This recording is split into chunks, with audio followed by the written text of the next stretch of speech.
Happy Easter. Happy Easter. How does this sound on the microphone? Is this That's pretty good. needed or is it? It's just fine. That's great. If it gets annoying, just tell me and I'll keep going. There's a pitcher over by the food if you want to put a couple of bucks in there to help cover costs for the pizza. That would be awesome. We're going to try recording this so all those people that are stuck on the other side of the train that weren't able to make it here can watch it later. So no loud profanities from the crowd, please. So Ted and I, this is Ted Naff, I'm Gellert Dornay. We are the speakers tonight, and we'll introduce ourselves to you here in a second. We're going to talk about some ideas on how to fight this tide of modernism that's flowing at us. We're not going to share anything that's tremendously insightful. So if you have any, really high expectations, just get rid of those now. We're not academics or specialists. We're just some guys trying to do some stuff, and we might, the hope is to maybe, give you some insight or mostly just an encouragement to try to do a little more. I know you're all like, life is pretty challenging and you do a lot, but maybe there's some additional things you can do because our children's souls are so very important. So Ted Naff, please introduce yourself. Hello, can you hear me? Hello, I'm Ted Naff. I've known Gellert now for about 20 years or so. I became a Catholic in 1990. I was about 20 years old. And I met my wife at college. I was at St. John's College in Annapolis, Maryland. And let's see. Can you hear me now still? No, we're dead. Try it again. Hello, there it goes again. Hello, back. Apparently I control your mic. Sweet. Yes. So anyway, yes, I have a little intro here. With the birth of our first child, my wife and I found ourselves hearkening back to the idealism of our first few years of marriage and started down a new path that has taken us many interesting places and brought us about 7 years ago out of Seattle to Idaho. Over time, our vision has become clearer, and I would summarize that vision as Nazareth is the ideal for family life. There are many points that can be drawn from the life of the Holy Family at Nazareth, but here are 5 that I will mention briefly that have been important in our life and decision making. Number 1 is unified purpose for the family.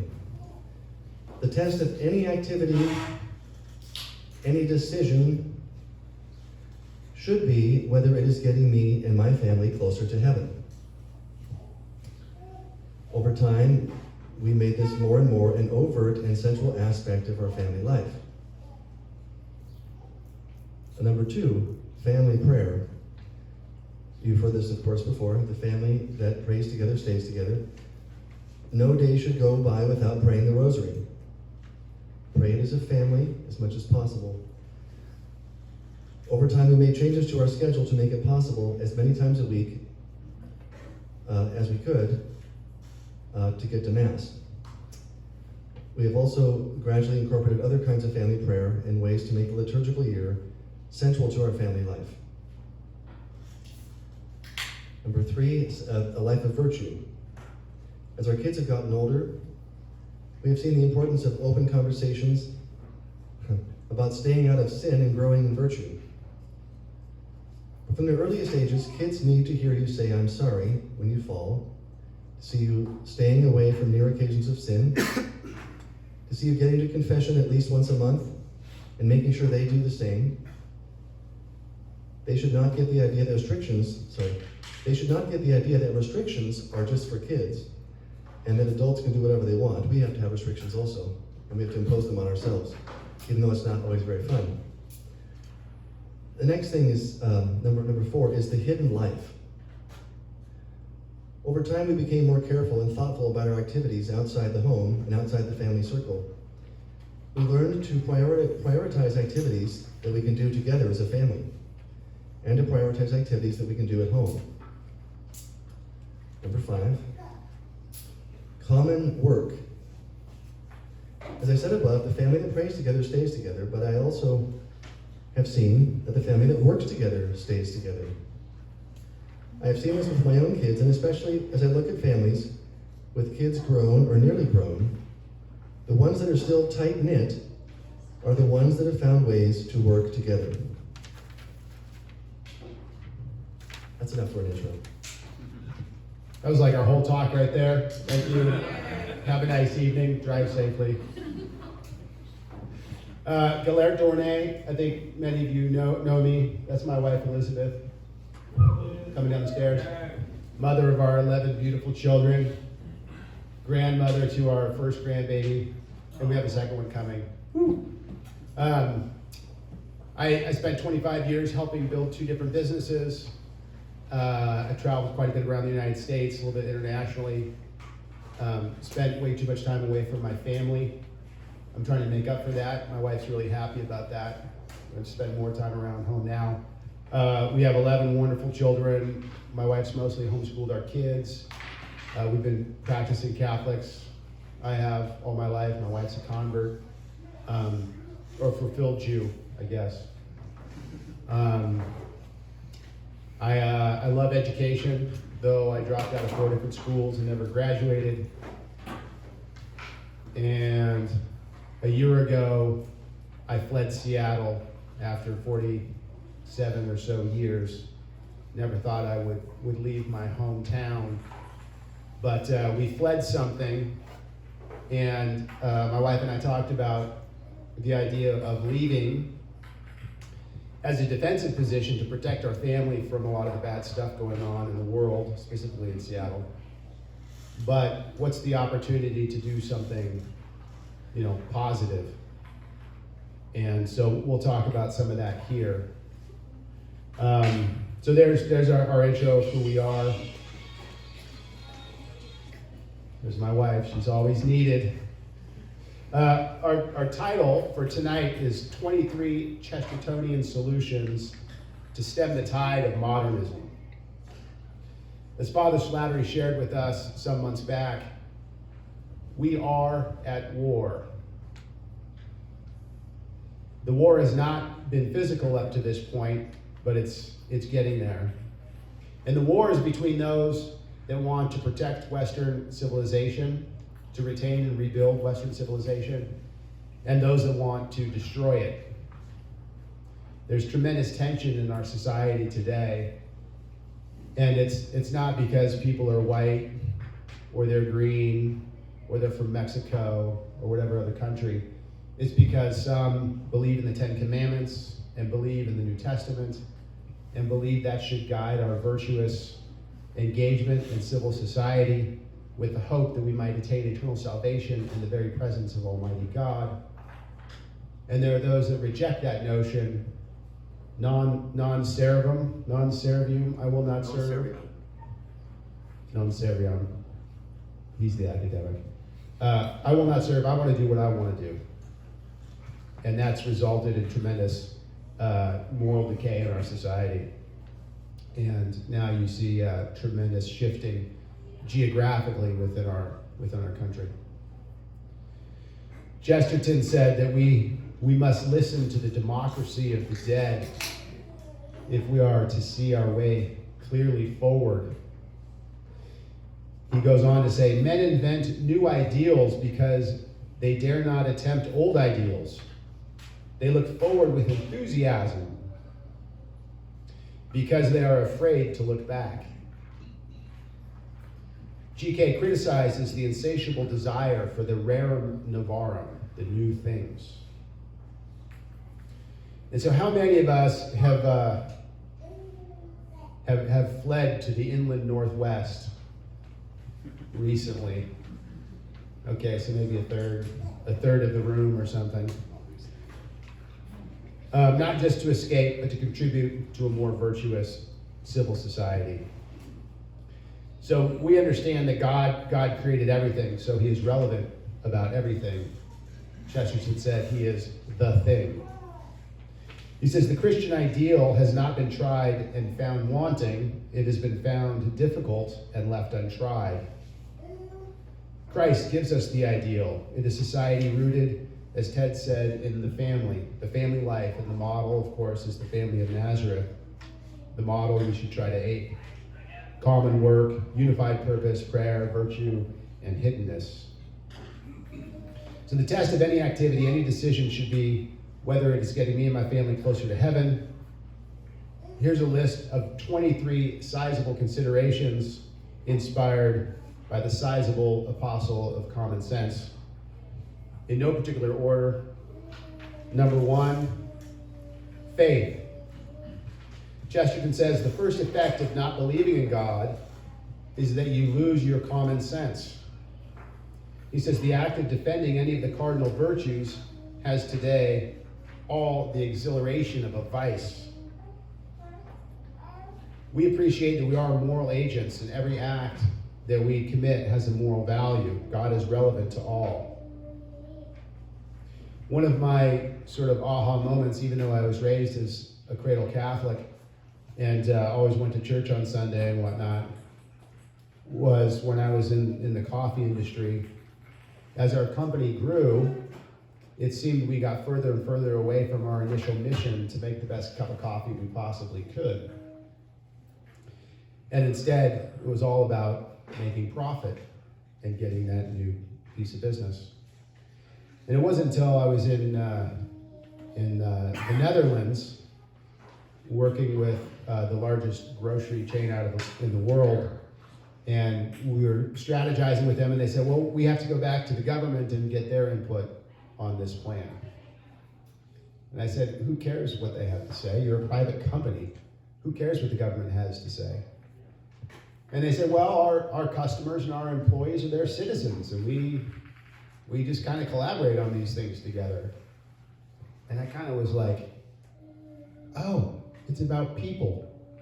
Human beings play an important role in business. They should be at the center. They're the only proper end, not making a profit, not all these other things. And around this time, Ted and I had met, and we were lamenting working with these giant soulless organizations. And we talked about what it would look like to run a business that was actually modeled after authentic Catholic social teaching. But we'll get to that in a minute. But that was my piece on faith. Do you have anything to add, Ted? Do you want to ask a question? No? Okay. So we would love for this to be a dialogue, engaging. If you have a suggestion or idea or example that you could share that other people might find helpful, particular action items. What are the things that you're doing, in a particular area to try to get to heaven? All right, Ted, he's taking the even ones. You have frugality. I don't know anything about frugality anyway. Let's grab the odd ones. There you go. Okay. Frugality. Sorry. Too many staples here. Okay, so the quote from Chesterton, frugality, self-denial, I think it's a Chesterton, isn't it?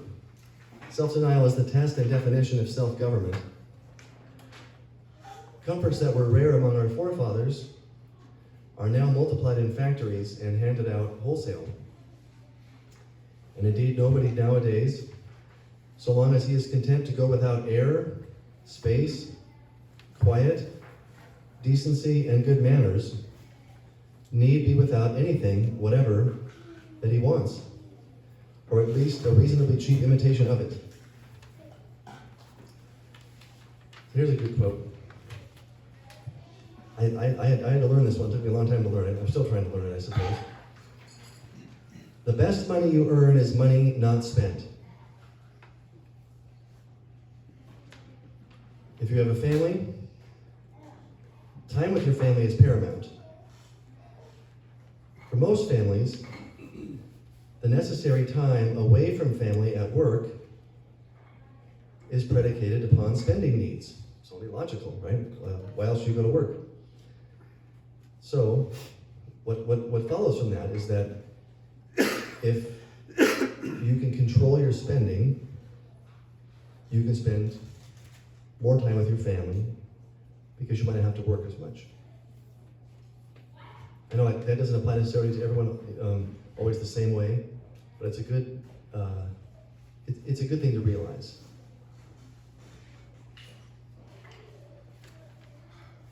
All right.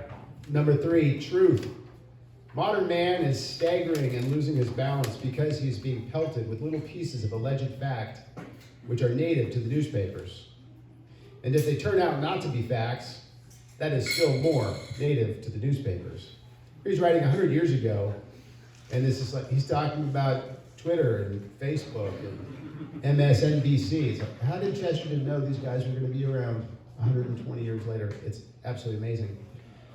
So I imagine a number of you have had the opportunity to get in a conversation with a liberal-minded person. And you're sitting there having a conversation about anything under the sun, and you're like, well, it's green. And they're like, no, I think it's black. And it's just like the most basic assumption. A good example would be we have a new Supreme Court justice. When asked, could you give me the definition of a woman? And she can't give the definition of a woman. I mean, that's a pathetic type of situation we find ourselves. And it's because these people are complete moral relativists. They don't believe in objective truth, and they don't appreciate, they probably do appreciate, that truth is not just an idea, it's actually a person. It's the Logos, it's the person of Jesus Christ. And when you reject Jesus Christ, you reject rational thinking.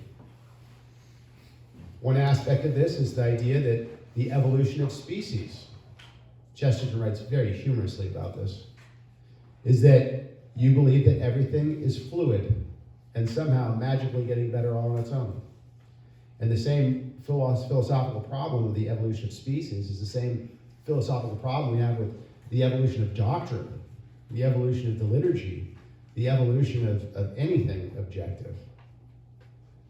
And so that's unfortunately a place we find ourselves today. And it's important to try to identify true stuff, what's really going on in the world. One of the things is, in order to do that, is to find some sources that you trust. News sources that you trust. And I don't know if some of you have some ideas on some good news sources that you could share with others that they could get instead of their Twitter feeds. Mr. Cools. I'm wondering, before we get to that, if there's something that might be worth looking at that's common in everything that we stated here, which is that there's a view in nature, actually, there's a view in society that every man is a radical individual. And Chesterton, it seems to me, in these things so far is trying to say, stop, hold on a second. If we go under the side of the man being a radical individual, then your purpose is to make me happy. Your purpose is to make me happy. As soon as I do that, I'm really setting myself up as a kind of a god. But if we go from the other side and say, now hold on a second, I didn't create myself. I didn't even decide to get born. And I didn't even decide to, all these kinds of things. Because actually man is a social and a political creature by nature. If you go back to Aristotle there and Chesterton, we agree with that. So if we take as an end, as a goal of life, fitting into a society, it's in that society, so it has to be a rightly formed society, that we can find our perfection. So we've made reference to a number of them along the way here. Mm-hmm. So we have to change the whole paradigm and get out of the radical individual and into the Catholic, which is necessarily a common good. There's a person, which is the end, but it's the conformity to him. Again, not in the Protestant sense of it's me and Christ and forget the world. But, well, no, it's me and Christ and you. in this mystical life. So anyway, it's like a common thread underneath is to get out of radical individuals and into the social, political, and find out perfection in that common good. Right, Bob's sharing that there's a problem that we're seeing as consumers. My existence, my happiness is all in how much I consume, and a rejection that the basic unit of society really is the family, not the individual.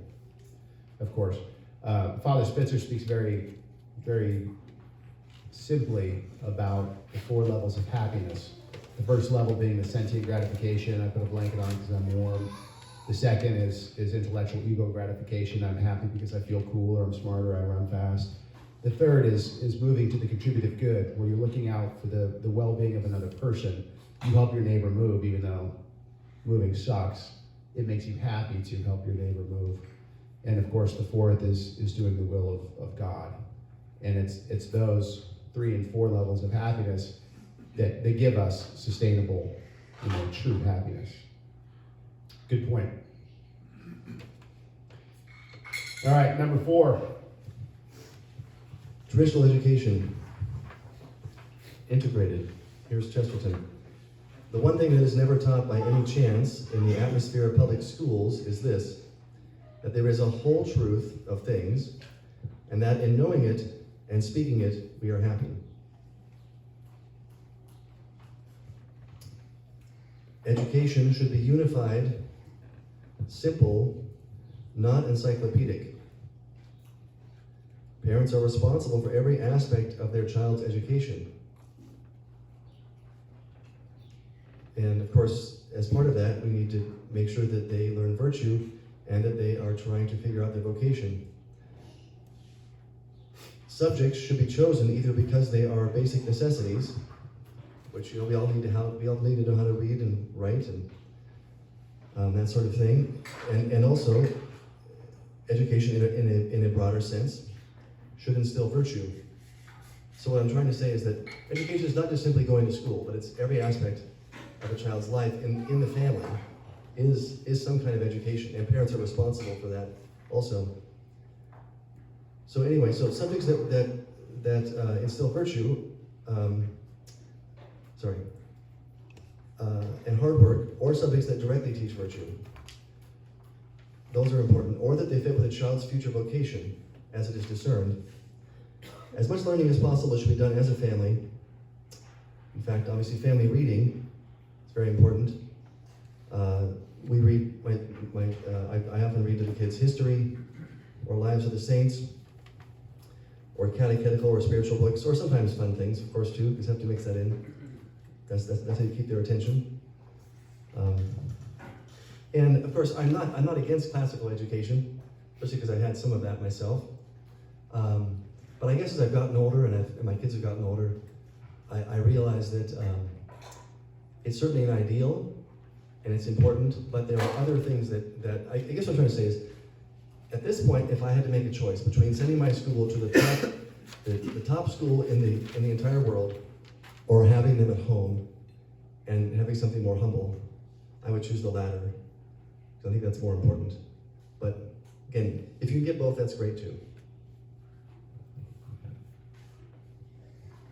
Right. One thing with this, and I know we talk about it a little bit later, but among the things for teaching children, especially teaching anyone, is the ability to work and how to function in life. We hear all the time of people who are still in the parents' basement, or they had no idea the first thing how to do one thing. That is. And these guys have college degrees. These guys have college degrees. An anecdote of this is a neighbor of ours growing up was a heart surgeon, and my dad walked out one day. His sprinkler had blown and had a geyser 20 feet in the air. He was sitting there trying to put the sprinkler head back in with the geyser shooting in his face. So having not even just common sense, but both teaching work is good, how to work, not to be afraid of work, and how to learn from things when you don't know the answer. These are all, I think, important things, and I'm sure you both do with this, but it seems like more and more we're going back to more and more practical things to teach children, whether it's how to change a light bulb, whether it's how to change the oil on your car, whether it's how to raise an animal or tend a garden or weed even, or just how to deal with the hot sun when you're outside and you don't want to be there. Right, those are good points, and you know, the idea of education, when we think of all the education occurring in the classroom, you know, from 8 to 3 every day. And then when our kids get home, if they don't have a bunch of schoolwork, we don't know what the heck to do with them. And I've heard parents complain about some of the schools that I've seen move to a classical curriculum that intentionally give less homework. And the parents are like, what am I supposed to do with my child for 4 hours in the evening? Assign them more homework. You know, well, they should be doing other things. Helping raise, you know, the younger kids, doing chores around the house, getting a side job, mowing lawns, whatever the case may be. You know, most of us don't have wives that are as cool as Ted's, you know, to homestead and homeschool your kids, you know, is kind of the big deal. And you know, these ideas they're not the right, or they're not the same solutions for everybody. You know, it's how much can we manage within our own family at the right time with the resources that we have. So we're not trying to lecture to you, but you know, my wife's homeschooled our kids for 25 years, and they're pretty cool too. Just saying. But now they go to St. Charles and Chesterton Academy, which are pretty darn cool. But something that the folks at St. Charles and Chesterton continually to reinforce, they're like, thank you for allowing us to participate in your primary job to educate your own children. We're here to serve you in your capacity as the primary educator. It's not our main job, it's your main job. So I think that's really cool. Fortunately, here in the Inland Northwest, we have some really good options for education. There's tremendous resources for those that want to homeschool. There are homeschool co-ops. There are small high schools getting together in Coeur d'Alene and other places. There are full-time commitments that are very inexpensive. There is a great classical grade school in St. Charles and a great high school in Chesterton Academy. So lots of really good options, and you know, many people are moving here to this area specifically for that. St. Charles 2 years ago was down to like 30 kids or something, 40 kids, and now they're up around a couple hundred. Is that right, Xanthi? A couple hundred? Yeah, it was below, around 50 before classical, 69 at the start of classical. Now we're at 150. 150. And we're going to be Okay. even bigger next year. So 3 times in 2 years, Yeah. 4 times in 3 years. It's pretty remarkable. People are really hungry for good education for their kids. All right, moving on to number 5, real food. The poets had been mysteriously silent on the subject of cheese. I don't know if that's really relevant to anything, but it's kind of funny. Music with dinner is an insult, both to the cook and to the violinist. Just the other day in the Underground, which I imagine is a restaurant or something, I enjoyed the pleasure of offering my seat to 3 ladies. These don't really have anything to do with eating real food, but I thought that they were funny and I couldn't find any other Chesterton quotes. Yes, John? Subway. Yes, the Underground. I knew that. Mind the gap. I'm not that old. There's some in this room that are older than I am. But when I was a kid, I don't remember anybody having any allergies. I don't remember anybody ever complaining about what they had for dinner or in their lunchbox or for breakfast. Never. We never imagined some kid coming to my house and going, yeah, I'm intolerant to macaroni and cheese, or whatever the case may be. And our mother would take us to the house of someone that had chicken pox or measles. Oh, sure. People would bring their kids to your house if Oh, you had yeah. someone, so that you could. Who here has taken a bath with other children with chicken pox with no clothes on? I mean, that was like the Suckers. norm. Share the lollipops, Yeah. absolutely. Has anyone seen the movie Food Inc.? It's really terrifying. But the food that we eat today, the food that I ate when I was a kid was really bad. That's probably why we're sick today. I had Velveeta and powdered milk and margarine and all kinds of things. I don't know how they qualify as Only the strong food. survive. Only the strong survive, that's right. Or the lucky. I'm surprised any of us are still alive. But even today, the food that we eat, is genetically modified. It's pumped full of pesticides and Roundup and glyphosate. It's not good for you. So we should be going out of our way to find stuff that is grown without a bunch of chemicals on it. Find some local meat suppliers. Raise some of your own food. There's a great company, Azure Standard, out of Oregon, which I guess I just learned they're the largest independent organic food distributor in the country. Somebody set their home office on fire a couple of nights ago. Thinking it's probably a CIA job. I'm not sure. Wouldn't surprise me. So there's food. Anybody have a comment about eating real food? Some good ideas or suggestions? Riley? I've worked in agriculture industry for a few years, not right now, and my brother is, he's the one who sets up the cycles to grow your food, so. If something says organic, that doesn't necessarily mean it has nothing on it, just FYI. But growing your own food, anything of that nature that you can do, even small things, is helpful, especially in the long run. But I would recommend, I've been putting together for myself just a little video library of helpful references and guides to anyone you want. You can just find that everything's out there, but just having something on hand for yourself that you want to do, that you have interest to do. And hopefully this year we'll have a garden, and Bridget will try her hand at growing some herbs on top of that, so we'll see how that goes. But yeah, just the bigger thing is even things that may be better are not necessarily perfect. Good point. Joel? I just had a thought about bread over the last year. I mean, it almost seems like there's an attack on bread, right? You go through history, people are eating bread all the time. You know, bread kind of the basis of the Eucharist. But you know, in America, we have this glyphosate like in almost every bread. There is, I mean, it's almost like we have to reclaim bread and actually make it. I mean, you look at people in Italy, they eat bread, they don't get fat. We eat like 2 pieces of toast and we balloon up like, you know. I think we gotta like That's why they fight call for it Wonder Bread. Right.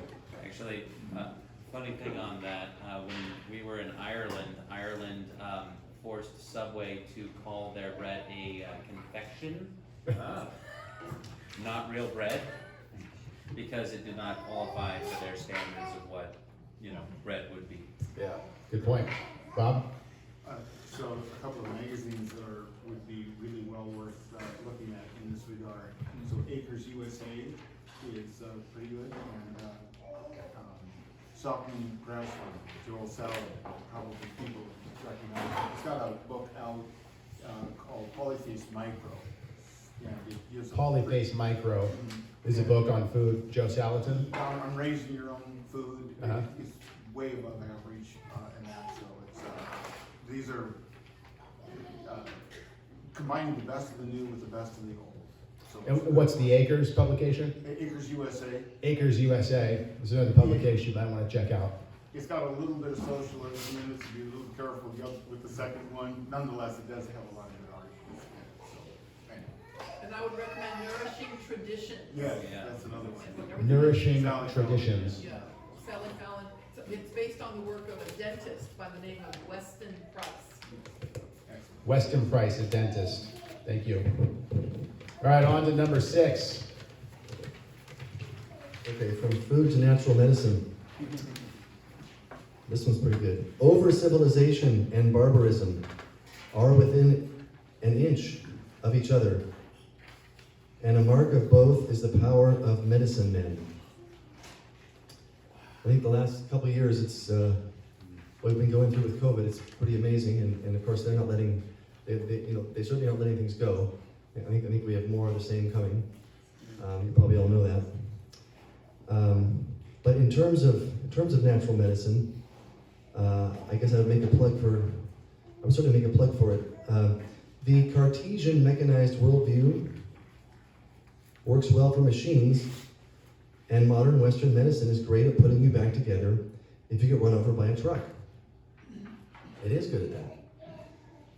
But it's not good at lots of other things. If you have a lingering health, some kind of chronic disease, often Western medicine doesn't have answers. And that's why people go to chiropractors or naturopaths or Chinese doctors, because these people have often better answers for those kinds of things. And of course, the recent COVID crisis is a good example of why we need to be responsible for our own health. We should all do this. Eat well, exercise, and search out natural medical treatments and practitioners as much as possible, as I already mentioned. Good point. Isn't it funny how we go to the doctor, typically we feel like totally gypped if we don't get some painkiller or a prescription for an antibiotic when we leave the office. It's disgusting. Dr. Jason Kinley, who gave a presentation to us on vaccines last year, is a local naturopath doctor. He's pretty fantastic. And then our eldest daughter, Kieran, is going to set up a natural practice here in the spring with a friend of hers. She just finished medical school. All right, on to prayer life. You say grace before meals. All right, but I say grace before the concert and the opera, and grace before the play, and pantomime, and grace before I open a book, and grace before stretching, painting, swimming, fencing, boxing, walking, playing, dancing, and grace before I dip the pen in the ink. Is that supposed to be a Chesterton quote? All these quotes in here are of Chesterton except for one. Was he a boxer? I think he was just Appreciative. speaking No, wasn't more emphatically. I think he wanted to be a boxer. Yeah, it's a verbal one. He was a verbal boxer, for When sure. he was young, everyone boxed back then when they were kids, weren't they? It was in your curriculum in school. When you go to the boys' school and you did all those things. And Yeah. then when you got good at it, it just knew that was part of what you had to do. I heard someone saying that, we should appreciate the fact that there are a lot of, really bad, horrible, evil people that have deathbed conversions. But this guy said in reality, it's pretty rare that happens. He gave the example of, I think maybe it was Stalin. Stalin had a priest come in and baptize him and hear his confession right on his deathbed. And then he said, make sure that priest, as soon as he walks out of the room, somebody kills him so he doesn't share any of the secrets that I told him and confess to him. So it's like, did this guy go to heaven? But of course, prayer is conversation with God. And if we're going to spend eternity in conversation with God, we should be prepping for it right now. St. Francis de Sales said, you should pray at least 1 hour a day. Unless you're super busy, then pray 2. And so we all should have, a habit of prayer. Of course, different kinds of prayer. But start with something and then build off of it. For Lent, I always aim to get up and pray for 15 minutes before my kids wake up. Inevitably, somebody gets up and needs a hot chocolate or oatmeal or whatever. So I keep getting up earlier, which kind of sucks, but getting 15 minutes in shouldn't be that tough. I'm sure a lot of you do more than that. And then a family rosary, not just once in a while, but like every day. Like, don't wait and give God the leftovers at 9:30 right before it's time to go to bed. Oh, let's rush it, a decade in. Put it further in the day, get that rosary done together. Here I'm preaching, I don't do this. but I've heard it's a good idea. Any other suggestions on how to add some prayer commitment in our lives? One of the consequences of the modern work demands on a lot of people is it puts a lot of constrictions on prayer life, so that you really have to be disciplined to do the family rosary, at the least. But it's hard to have an hour that you can make for personal, you know what I mean? So all those factors make like an attack on prayer life and family life. Right. What it feels like, it makes it very difficult. Yeah, the work demands today make it very difficult to set aside an hour for prayer. Yeah, maybe it's not an hour at one go. Maybe break it up. Try to do 10 minutes here, 15 minutes there. That might be an idea. Yeah. Riley? I had recently a friend, an older friend, who, in talking about prayer life and his own spiritual advice from his spiritual director was, whatever you do, be consistent and be thorough every day. That's more important than an hour even, is to be consistent. And he said he tried to get up early in the morning, like you mentioned, that was his own personal prayer. His evening prayer was his family time. But during the day, even if he couldn't pray, he would and depending on your circumstances, but we would work on a job site, and we would just, we'll put on chant, or we'll put on something, whatever you can do. If you're working at a computer, that's definitely something you can do. That's not going to distract you immensely, generally speaking, but it will lend a little bit of, giving you a pause for thought on who is working in your life, especially right about noon. It's a good time to remind yourself. That's a great point. Speaking of, I've been around Ted's family at noon out in the yard somewhere, and they all drop down on their knees and say the Angelus, usually in Latin. Speaking of, yes. Or is this another thing you can do? I have a small little dish of holy water next to my crucifix and a picture of Blessed Mother. Just walk by it and make the sign of the cross and stand there for 30 seconds and say, Samantha, Heart of Mary, pray for us, or Saint Heart of Jesus, have mercy on us. 30 seconds, 2 or 3 times a day, just brings you back to, oh, wait a minute, but it's a place where you walk by, and the kids can walk by, and anybody can walk by. And so it just brings you back. Yeah, put those things in our homes as reminders. Yeah, and so Yep. it's just, 30 seconds adds up. Bob? So, to segue with that, so part of what we're talking about, it seems to me, that spiritual directors will say is formal prayer, regularized formal prayer. But there also is this state of being in the presence of Christ, and we would do well to recognize both of them. So a lot of what you're referring to is that being in the state of awareness of Christ. It's just like we love our family, but we can't be saying every single moment, I love my family. Right. But we have to be in the state of, so the works that we're doing is still contributing. It's the same with Right, every act we have throughout the day could be prayer, right? So both together, and the structure's like a skeleton, and the rest is the state of being a lover of God. Good point. And of course, Sandy? If you're really pressed for time, sing. So it is only half an hour, because singing is praying twice. We all don't have voices like yours, though. I'll say, you want to see this room clear out? Catherine? Okay, we have this custom, remember when St. Paul says pray unceasingly, and how can you possibly pray unceasingly? Well, what do you always have with you? Your breath. So we call it the Jesus prayer, or the prayer of the heart. It's only 12 words.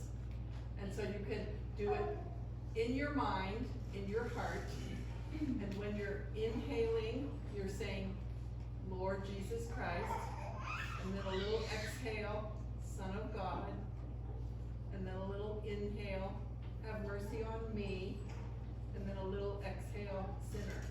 So you can do it actually 24 hours a day, even when you're not conscious of it. because you get into the habit of it, and it's an ancient Eastern tradition, and it That's comes- beautiful. The East, they still hold on to their traditions. And that comes Us Roman, right? We've lost all of our traditions. Well, it comes from that beautiful scene in the Gospel of Luke. 2 men went up to the temple to pray, and one went up into the front and said, "I'm so glad, God, you made me, and I'm not like that guy in the back." And the guy in the back is bent over. He doesn't even lift up his head. But what do we know that he was saying in his heart to God? "Have mercy on me, a sinner." That's And beautiful, I thank you. think it says, he was more happy with the guy in the back or something like that, yeah. Ms. Cools? Well, one thing, you say the morning offering. So everything we do during the day is offered up to God. Yeah, the morning offering is of course key. Yeah, good point. And of course, the greatest prayer, of course, is the Mass, right? We started going to Latin Mass 10 or so years ago. I heard a statistic that something like less than 10% of kids raised in the Novus Ordo go to Mass as adults, whereas in the Latin Mass, it's something like 98%. Maybe those numbers are off, but I don't know by how much. But when we talk about natural medicine, we talk about classical education, it's the best of what we know has worked for hundreds or thousands of years. It's not things that are fabricated and made up that are more convenient for the pharmaceutical companies or the insurance companies, or more profitable for the textbook, printers. It's what's best for the human being in their relationship with God. The principle of lex orandi, lex credendi, how we pray is what we believe. How does that show up in your prayer life and specifically in the liturgy? And it does more so in the Latin Mass than in the Novus Ordo. So that might be something you might want to think about. On to number 8. Build something with your own hands. Our society is so abnormal that the normal man never dreams of having the normal occupation of looking after his own property. When he chooses a trade, he chooses one of the 10,000 trades that involve looking after other people's property. Yeah, about 10 years ago now, we got a farm, and it was an adventure. It's still an adventure. Every day is an adventure, but it keeps us busy. The boys always have things to do. There are always chores to do. The boys are never bored, and so we have lots of animals and gardens and endless projects, and we enjoy it. And we get to eat our own food and do lots of good things. And so I'd also say, take a look at your house and your yard. Are they places that are productive or consumptive? We all have to buy some things, of course. But in general, the normal way people have lived for thousands of years is they work and produce their own something. It doesn't have to only be food, but but working with your own hands is normal. It's good. And also take a look at what you and your family, take a look at what you do as a family. Are you working together? That's another thing, of course, that's normal, is kids often learn how to work from their parents. Anyone have any? Go ahead, Bob. So, Sullivan makes a very important point. I know he added a lot to this as well. It's, parents ought to pay attention to what the natural gifts and talents of their children are, so that we don't force the guy who really wants to be a doctor to be a cobbler. He's just not gonna be good at it. Sure. So if we can give them responsibilities that contribute to the common good, but at the same time awaken the natural place that he has, then he'll be a much more productive man in the virtuous sense of time. Yeah. Does that make sense there? Yeah, sure, it does make sense. Although I will say that I think that even that in times past, even the doctor often had his own cow. I mean, he often did his own work in addition. Well, so Dr. MacArthur says that in the old days, the doctors would take time to use their hands to experience the organs in the way that they ought to be shaped, and they were able to read way better than a lot of the x-rays and different things and bring about health in its natural way. So there is still hands-on, even in cases like that. Right. Yes. It's just a particular. Anything else? Go ahead. Along with working with your hands, because I think you need to, like a lot of us, learn how to sew, knit, crochet, do all the lost things that, a lot of people, men or women, but women especially in that, because there's gonna be a need, I think, for a lot of that. I mean, as we're beginning to see more and more about how to buy things online or retail going out, or where you can get your things. But at the same time, there's using a creativity, back to God's talents that He gave you. There's a creativity with that. It contributes to the family, to eventually they can become side businesses if you want, but also they're a way of contributing to the family, and along with the Nursing Traditions cookbook teaches you how to use your hands again to actually prepare what they call real food again. Make bone broth and make bread and those kinds of things that you work with your hands to make, and then you're feeding your family and all the other lost arts, sort of, to get back to those. We can do a lot with that. Yeah, good points, which sort of leads us to the number Elizabeth, number that's. 9. Oh, yes, Elizabeth. Going back to what Bob said about it was you about the natural talents and your, but in addition, I totally agree with that. But to their point, I think that the work around the house, family oriented, and granted, I was not taught all this. I can't keep a button on, okay? I can't sew and keep a button on, okay?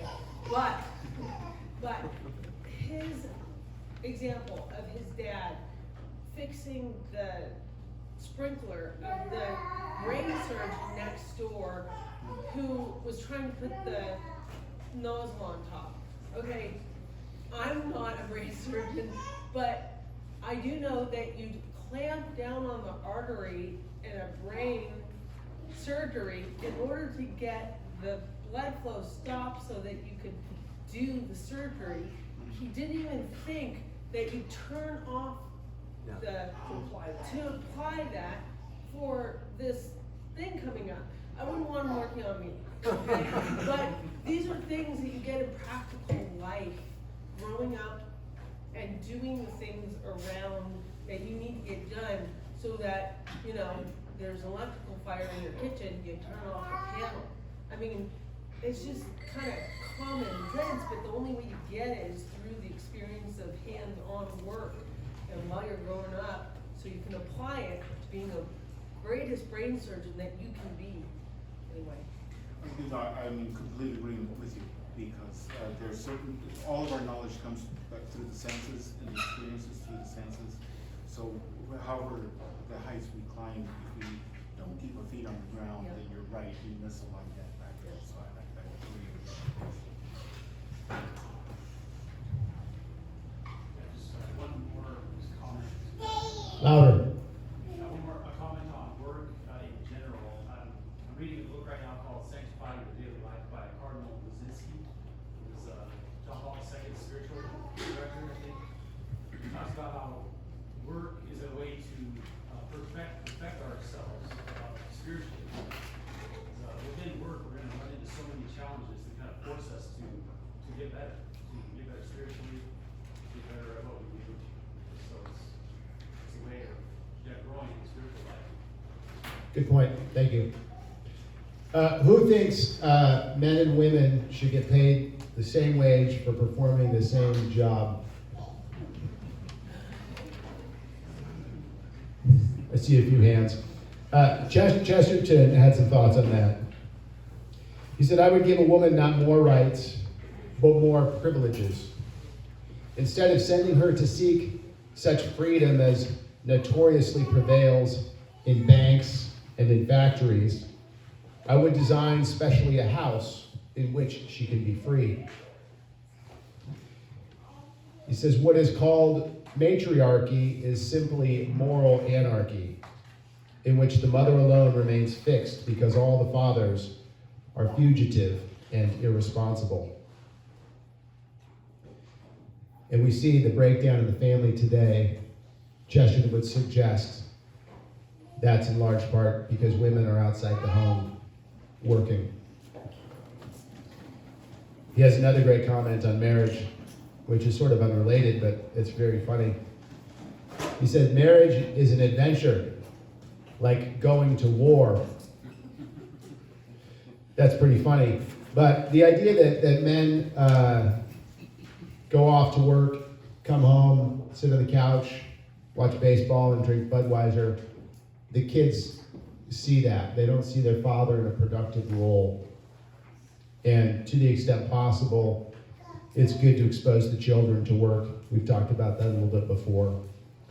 But the mother, if she's off grinding as a stenographer in the court, she didn't have time to make bone broth, right? She doesn't have time to pursue these kinds of things, or help have a garden, or help look after the neighbor's dog, or whatever the case may be. Chesterton talks about men becoming really proficient in one thing. But he says mothers have to be proficient in everything. They introduce their children to literature, they teach them to read, they teach them how to use money, they teach them how to develop relationships, they teach them how to look for a spouse, they teach them how to sew buttons on, or some of them do. So the woman the role of the homemaker today is really diminished in our society.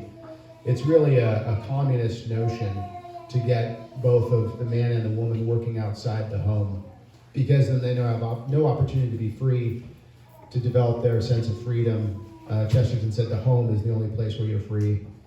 Outside the home, you're subject to someone else who's paying attention to how fast you're driving, whether you're not driving through stoplights and whatever. So working close to home. Number 10. You want to do all of them? Do you want to start skipping some? All of them. All of them? Yeah. All right. Don't We worry. could go faster. Okay, we'll speak faster. No, I'm kidding. Okay, so do business with people you know and trust and care about. Avoid big business and big government. There cannot, this is from Chesterton, there cannot be a nation of millionaires, and there never has been a nation of utopian comrades. But there have been any number of nations of tolerably contented peasants. Amazon wants to take over the world, and they're already on their way, really. Or are we going to let them? As Gellert mentioned earlier, Azure Standard is a good alternative to Amazon. They're an independent food distributor. They're Christian folks. They're a good option for food. Again, buying local is really important. That's how you support your community. And buy from people you know. Go to farmers markets. Even try bartering. I'm sure some of you have good ideas too. Go ahead. Another one that is quite good, I actually had to do a business study when we were comparing Walmart to other things in college, and one that popped up as lower prices and much better for their employees, not quite along the lines of distributivism, but they're a co-op, and that is regional to our area, is Winco, of all places. And I've been buying a lot of bulk things from them. They've been pretty good as far as their prices. Yeah, they're an employee-owned firm. So is Yokes. Yeah. It's also 100% employee-owned. I met the CEO the other day. John Bowles, really neat guy. He is elected every 3 years by the employees. They vote for their CEO, which is kind of cool. So, there has to be some kind of mechanism or brainstorming about how to go about both making a living and then shopping in these other ways, because a lot of people that have families, they shop at Walmart or whatever simply because they gotta make ends meet. And so If you buy food in bulk from Azure, your food costs will be less. And they'll be good for you. I used to sell coffee to Walmart, and I'd go for the openings of these super centers, and they would have these ridiculously cheap sales to get people in the door. They would literally have lines 2-3 blocks long of people with 2 shopping carts ready to go in, and you see people fighting up and down the aisle with these shopping carts overflowing with frozen pizzas and Coca-Cola and Gatorade, and everybody's 200 pounds overweight. It's one of the most disgusting sights you've ever seen. They had flat screen TVs, they had a whole drive aisle with 20 pallets of flat screen TVs for some cheap price. people were fighting over them, going into the back, going onto the trucks and taking them off the trucks. It just encourages the grossest of humanity. Walmart is responsible for over 10% of our trade deficit with China, one company. I used to supply coffee at their national shareholder meetings in Razorback Arena in Fayetteville. About 25,000 people they bring from around the world. It's a big rah-rah session. But, you know, they had Cindy Crawford there modeling their new sunglasses and all this stuff. And then they opened up questions to some shareholders, and Emily, this gal, she's like, hey, I don't like your practice where you won't give your employees enough hours to be eligible for health insurance coverage. I really think you should, you know, rethink that strategy. And, you know, Mr. Walton's like, yeah, whatever, shush, take the microphone away from her. But you go into these Walmarts and you see these greeters, these, you know, 75-year-old, you know, should be retired people, but, you know, they need to order, you know, make a few bucks to pay for their medications. It's just, it's a gross environment. Don't support big, huge companies. All right, number 11, supernatural family planning. You can't have the family farm without the family. Our materialistic masters could and probably will put birth control into an immediate practical program while we are all discussing the dreadful danger of somebody else putting it into a distant utopia. Hear all these conspiracy theorists like, oh, that might happen. Well, it's already happening. Chesterton says, let all the babies be born. Then let us drown the ones we don't like. Isn't that funny? I heard a priest say that abortion, of course, is really cruel. You know, ripping these poor defenseless children from the womb and killing them is not very nice. Unfortunately, our bishops in the United States can't agree on that at one point. But he said that the devil particularly likes birth control. Because whereas an aborted baby is actually brought into existence, and it gets slaughtered, and of course, it goes right to heaven, and is playing with baby Jesus in heaven for all eternity. But with birth control, there's no life created. And God's creative power is frustrated, and the devil particularly likes that. So go crazy and be open to having children. 12. No liberal social media. Gab.com is a good option. And from Chesterton, none of the modern machines, none of the modern paraphernalia have any power except over the people who choose to use them.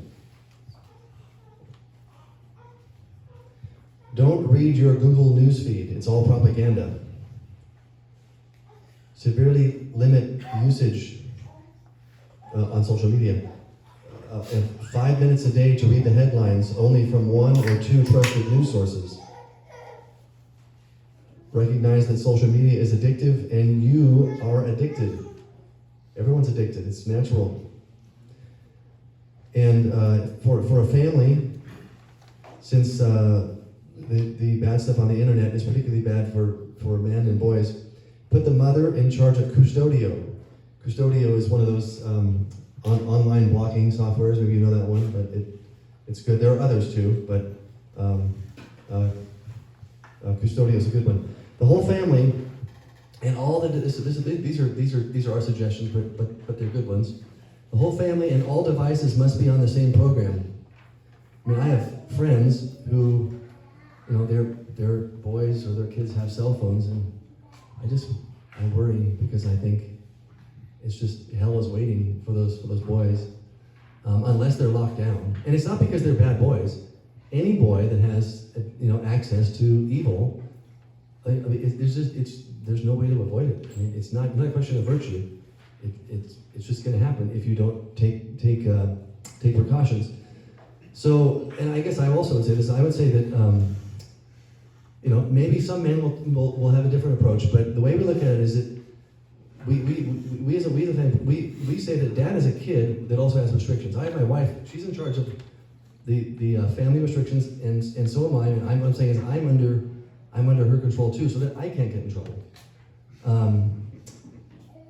And then of course the mom has a harder time because she has to basically control herself. But Anyway, so filth is the real problem. Don't think it can't happen to you. I know examples, you do too. You need robust blocking to protect yourself and your kids. They, the evil makers of this stuff, want to entrap you and take you to hell. There you go. Riley?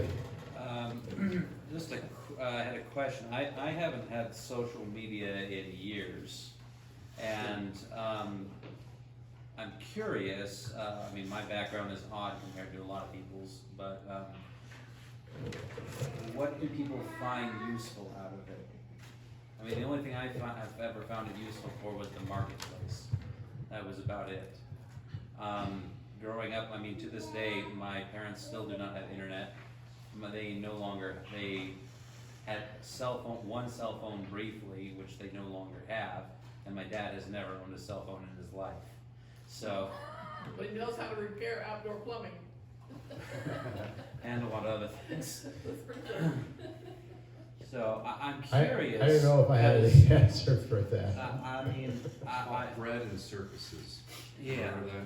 Yeah. I have heard of that, but I found that I can still connect quite often people in church and social things like this, and I communicate. And if I want to talk to them, I will send an email, or I can give you a phone call. But I don't have a lot of need for the social media per se.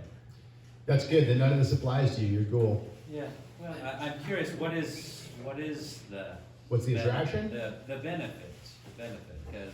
I think part of the attraction is to keep ourselves busy so we don't do the things we know we're supposed to be doing. So we just Part have of other it. things to do. Yeah, Joel? On the issue of blocking out, having these content restrictors, I don't know if that's so important anymore, because I think E. Michael Jones, he made a good point that when he pointed out, the effects of pornography, that it's basically mind control to a certain degree. It's an offensive weapon that is used to kind of dumb down a society, and that's the way it's been used traditionally. When men and boys are exposed to that information, they kind of just stop using porn. It seems to be, he kind of single-handedly I don't know about that. put a real impact in there, I think. But you obviously don't believe E. Michael Jones. Well, I like some of his stuff, yeah. He talks about the pornography, but he also talks about EDM. He's big anti-gay disco. Oh, right. Well, yeah, that might be true, but I think he has a very good point about pornography. It's like when boys Joel has know, unique music tastes. when boys know, when boys know that using pornography can retard their relationships with the opposite sex, I think they generally just naturally go away from it. Well, unfortunately, I don't agree. I think 90% of the boys in this country are addicted to pornography and on it all the time. And it's also partly why we have an effeminized society. The boys are pansies. And it's partly because they've given themselves over to pornography. Also, pornography, I don't exactly want to argue, but I'm going to tell you what I think. Pornography is a mortal sin, and if someone is doing that, then they're on their way to hell. And sin in general darkens the intellect, so you can't make rational decisions if you are deep in sin. And so maybe for you it doesn't affect you, and I'm very glad for you if it doesn't. But for most of us, it's a tremendously dangerous thing, and it is. Well, I'm not defending pornography. What I'm saying is that when the mechanism of pornography is identified to men, they just stop using it. Like, No. I don't know about that, because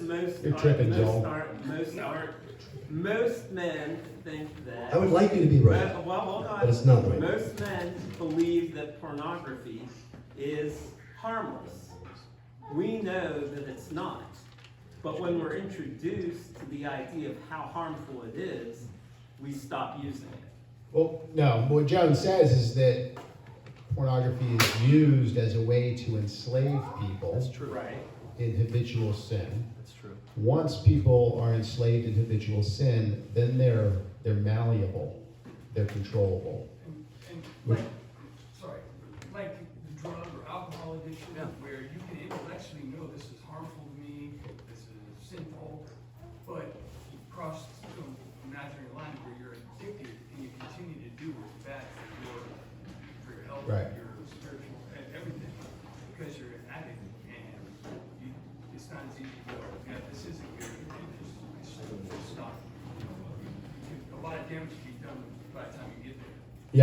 Yeah, sin doesn't remain compartmentalized. It's like a cancer, it continues to grow. Which leads us on to the next one, which that's why the church has really been against the idea of getting into debt or usury, which is a gigantic discussion. But the reason why the church was very against to people indebting themselves is because they become a slave. And they're not free. They're not free to give themselves away or to enslave themselves to another person or to a bank or whatever.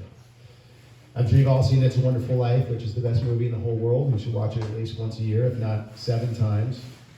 But I don't know if you recall the scene when Martini gets his own house, and George Bailey and his family are there helping them move in and give him a bottle of wine and bread, and he says, somebody asks him, "Oh, you're renting a new house, you're moving," and he says, "Rent? No, Martini owns this place." And you see that the pride and the dignity comes with owning his own home. More and more, we're being pushed into a rental society. We should own our own stuff, not be indebted, because then we become enslaved to other people. I think we should keep going, sorry. Number 14, wood, burning, fireplace, and logs.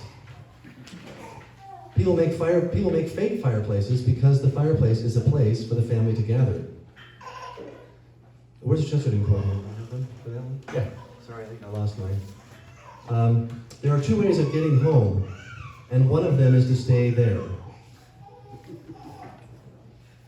So yeah, the commentary.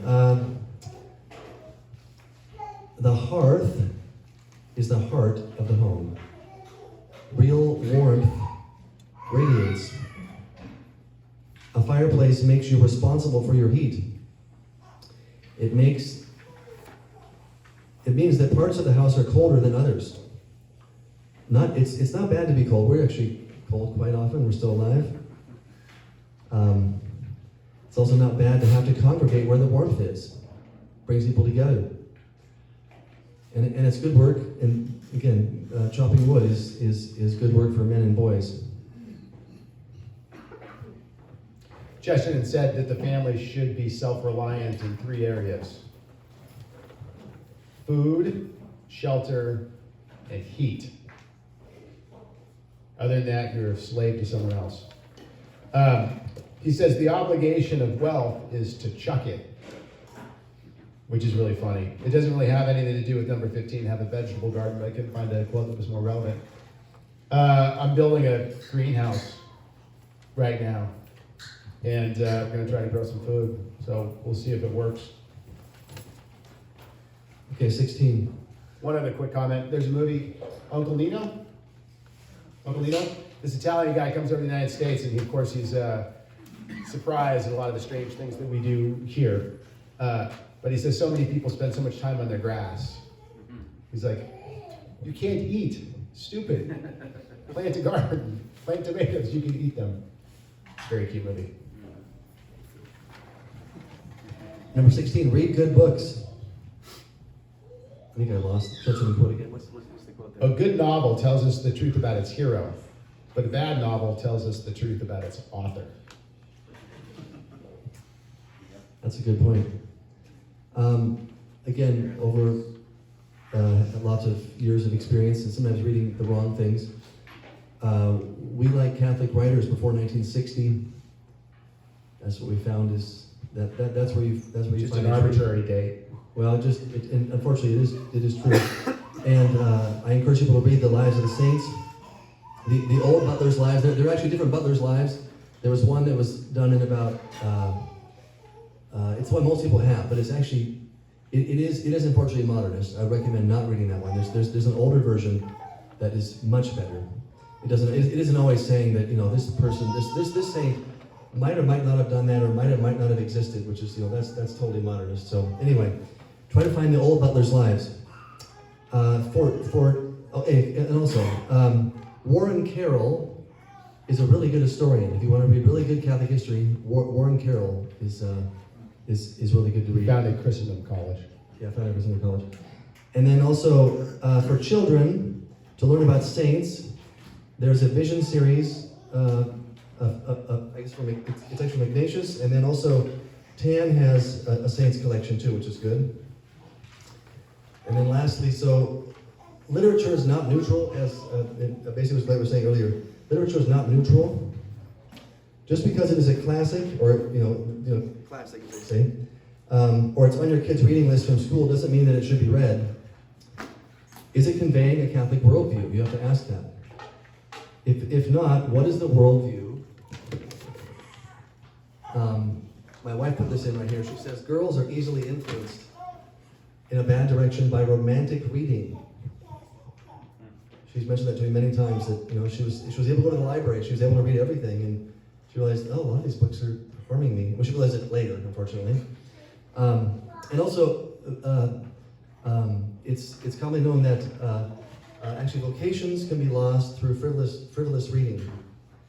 So we of course encourage reading Chesterton, Belloc, Fulton Sheen, also McNabb is really good, Father McNabb, C.S. Lewis. Anyway, I'll stop. There's a long list. Yeah, Facebook is responsible for lots and lots and lots and lots of divorces. Yeah, Bob. One thing about reading as opposed to watching the classics on TV, reading, you have to use your own imagination. You have to actually enter into the characters. It's not done for you, so it has a much greater character formative aspect.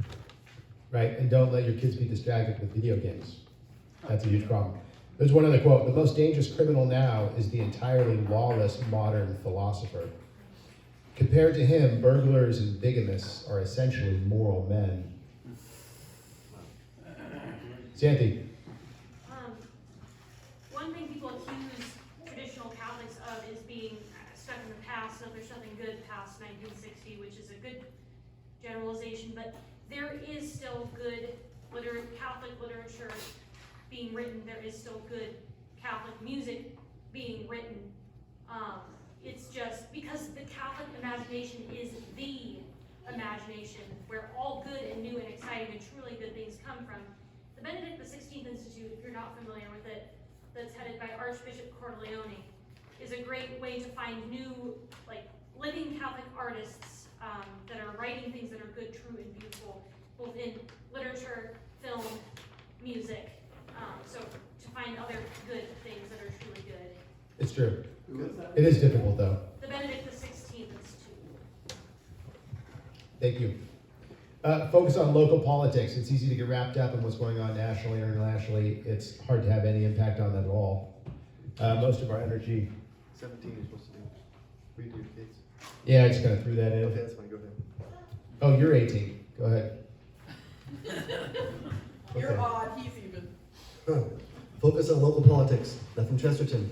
Religious liberty might be supposed to mean that everybody is free to discuss religion. In practice, it means that hardly anybody is allowed to mention it. Local politics is something you can actually influence and works as a bulwark against tyrannical central government. I remember Father Nolan was a priest with us for a while, and he was saying that during the Roman times, when they were persecuting, there were always far-flung areas of the empire where there wasn't persecution. It was partly because the local authorities didn't want to do it, and so perhaps here in the Inland Empire we're going to have that same opportunity. Maybe we won't be persecuted as badly, but again, it's partly if we stand up and do something and work to make the politics good here. I wonder if there's anyone in the audience that's working on anything in terms of educating people about local politics. Joel, what are you doing? I help out with this paper called The People's Pen. Yeah, it's good. It got mailed out to 71,000 residents last week. Yeah, we got one.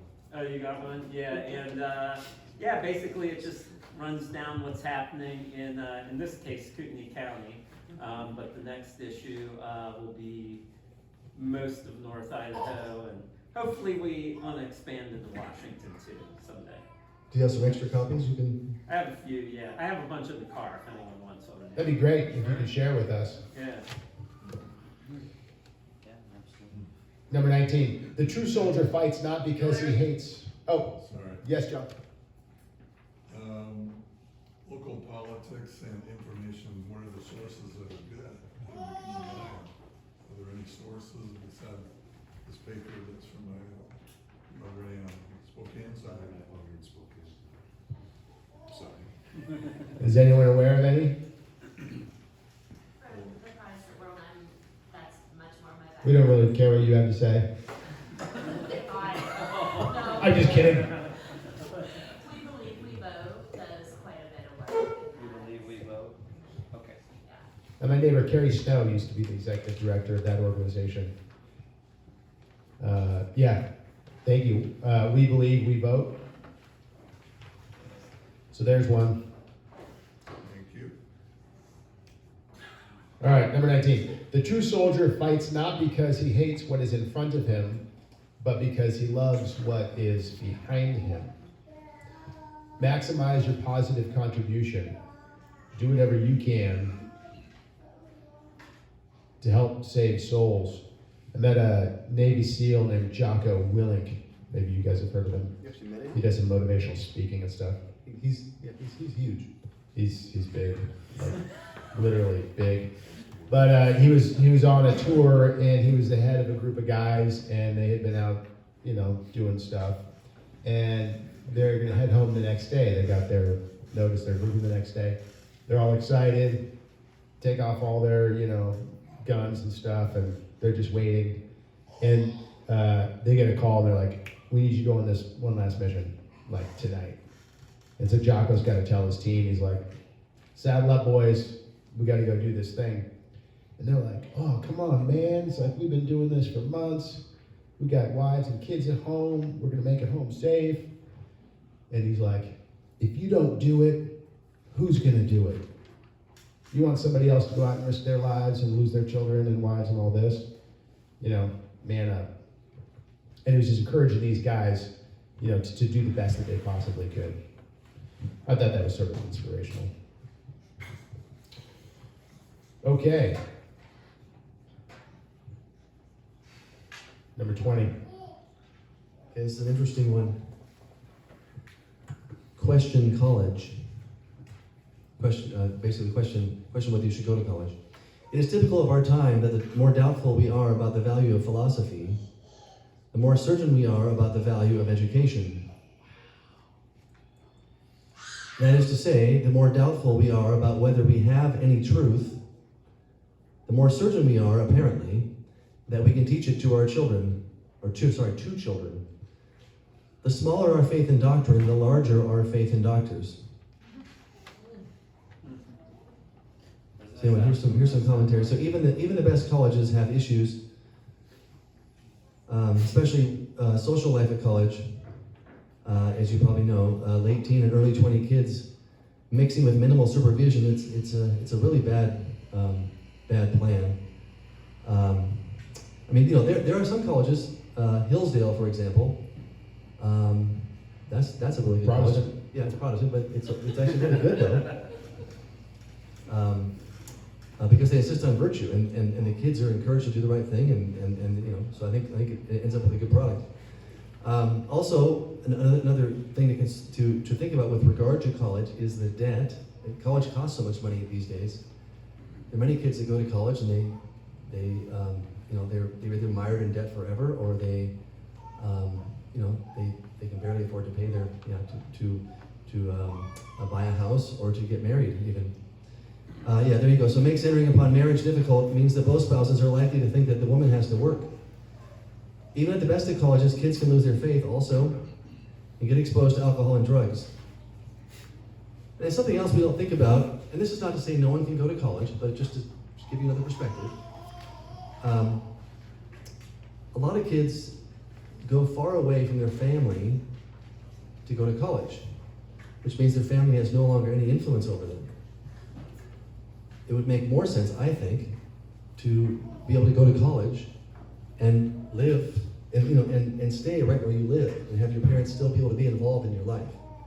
That's a better way to do college.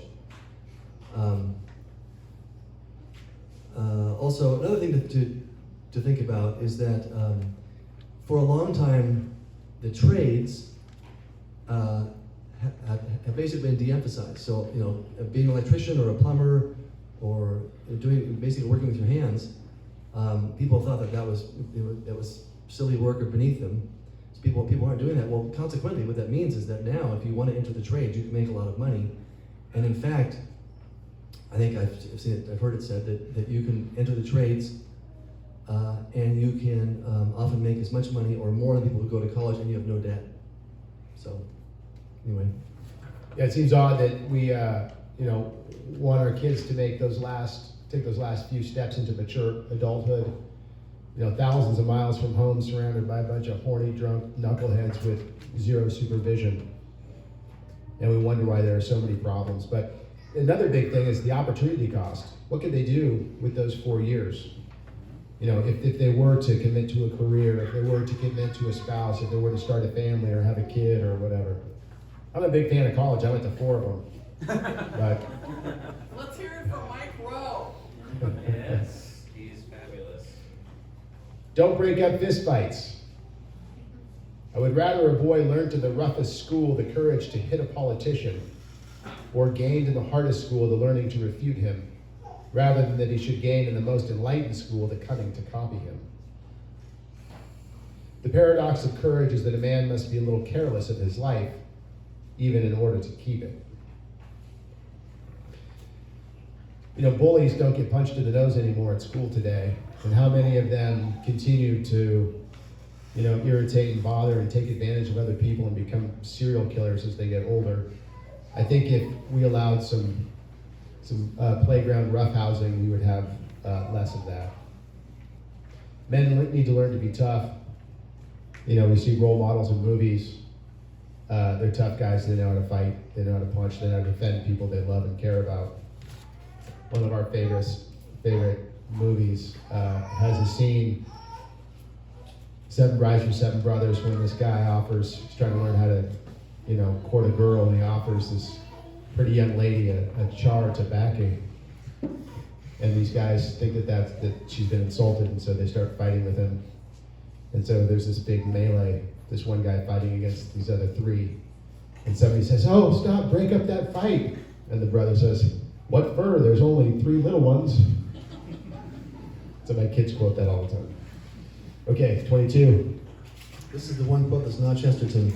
It's about learning to fast, which we just did, basically a few weeks ago. You could say that prayer without fasting is like boxing with one hand tied behind your back. And that fasting without prayer is, well, dieting. That's from Matt Fradd. Most Christians in the past fasted many times during the year. In fact, didn't fast a lot Gellert the last Lent.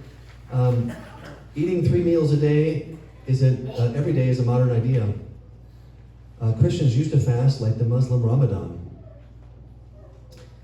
We have an epidemic of sin, and we have an obesity epidemic in America. Fasting is physically and spiritually healthy. Any comments about fasting? It's funny that it's become popular. Intermittent fasting all of a sudden is really cool. Isn't that funny? How these things that society rejects, when they get back to forgetting why they rejected it in the first place, they're like, wow, that's pretty cool. Of course, the Catholic Church was right all along. I keep being told I need to eat more meals because I don't eat enough. I don't get that. 23, get some chickens. A modern vegetarian is also a teetotaler. Yet there is no obvious connection between consuming vegetables and not consuming fermented vegetables. A drunkard, when lifted laboriously out of the gutter, might well be heard huskily to plead that he had fallen there through excessive devotion to a vegetable diet. We've had chickens laying eggs for a long time, but we're gonna try to slaughter some. So Bob, my friend here, is coaching me on how to raise Cornish cross chickens. They're 4 weeks in, and another 4 weeks, it's just 8 weeks, and then you kill these things. And they're supposed to be delicious. That's it. That's all we have.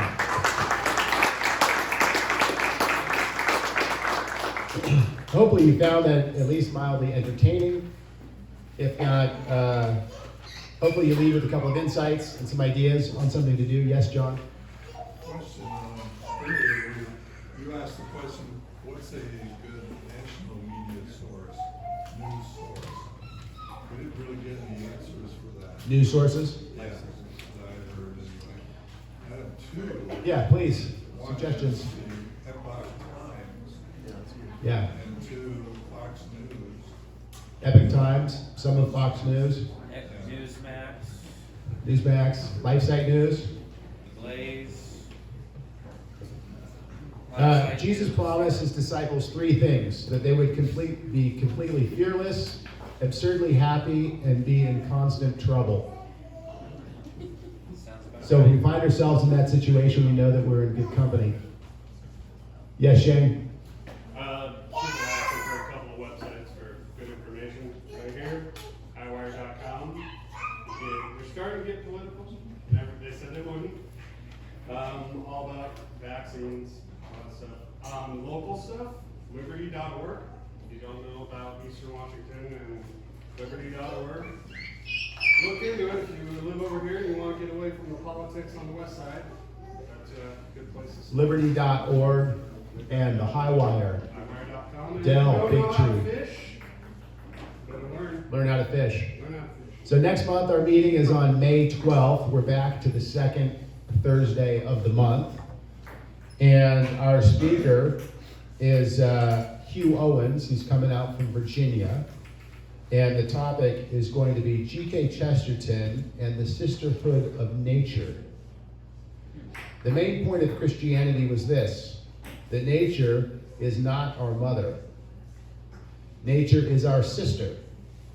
We can be proud of her beauty since we have the same father, but she has no authority over us. We have to admire, but not to imitate. Hugh Owen is the convert son of the first Secretary General of Planned Parenthood International and a leading expert on the creation story as aligned with scripture and tradition. The speculation of evolution of species is perhaps the greatest obstacle today to belief in an all-powerful and all-loving God. So we'll see you next month. Thanks for coming. God bless you on your journey. One more comment from Joel. If anyone wants a copy of the People's Pen, I left them down there. Thank you, Joel. Copy of People's Pen. Feel free to take it, and they can subscribe, sign up. Yeah, there's info in there. There's info in there. All right, God bless you all. Thank you. Thank you, Gellert. Good night.